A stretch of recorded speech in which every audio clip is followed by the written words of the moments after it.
మహంకాళమ్మ బోనాలు చాలా అద్భుతంగా అంగరంగ వైభవంగా ప్రజలందరూ కూడా గొప్పగా జరుపుకుంటున్నారు. అందరికీ ఈ సందర్భంగా శుభాకాంక్షలు అభినందనలు కూడా తెలియజేస్తూ మరి కమిటీ అధ్యక్షులు శ్రీధర్ గారు వారి కమిటీ సభ్యులందరూ కూడా చాలా చక్కటి ఏర్పాట్లు ఈసారి చేశారు. మరి కమిటీ వచ్చిన తర్వాత కూడా ఈ దేవాలయం కూడా దినదినాభివృద్ధి జరుగుతూ ఉంది. ఈ మధ్యనే మరి దేవాలయం ముందు కూడా చక్కటి రోడ్డు కూడా మా స్థానిక కౌన్సిలర్ గారు మా చైర్మన్ గారు కలిసి చక్కటి రోడ్డు కూడా నిర్మాణం చేయడం జరిగింది. మరి ఈరోజు రాష్ట్ర వ్యాప్తంగా కూడా ప్రజలు వర్షాల కోసం ఎదురు చూస్తూ ఉన్నారు.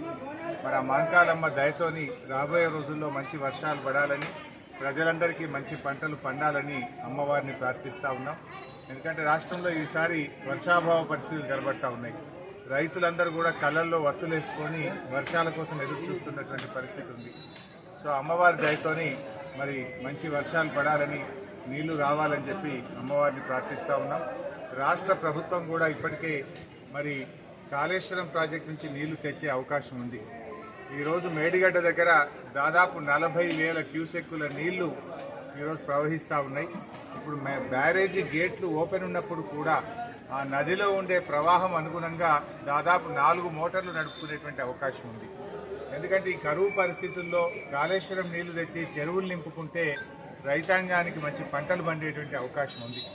ప్రభుత్వం పంతాలకు పట్టింపులకు బేసిజాలకు పోకుండా కాళేశ్వరం మోటార్లు ప్రారంభించి మరి ఇటు మిడ్మానేర్ కానీ అనంతగిరి కానీ రంగనాయక్ సాగర్ కానీ మల్లన్న సాగర్ కానీ కొండపోచమ్మ సాగర్కు నీళ్లు తీసుకొచ్చి ఈ ప్రాంతంలో చెరువులన్నీ కూడా నింపాలని పంటలకు నీళ్లు అందించాలని ప్రభుత్వం వెంటనే మోటార్లు ఆన్ చేయాలని చెప్పి ఈ కరువు పరిస్థితుల్లో ఎందుకంటే తాగునీటికి సాగునీటికి మరి ఇబ్బంది రాకుండా ఉండాలంటే మోటార్లు స్టార్ట్ చేసి నీళ్లు పంపింగ్ను వెంటనే ప్రారంభించాలని చెప్పి కోరుతాం.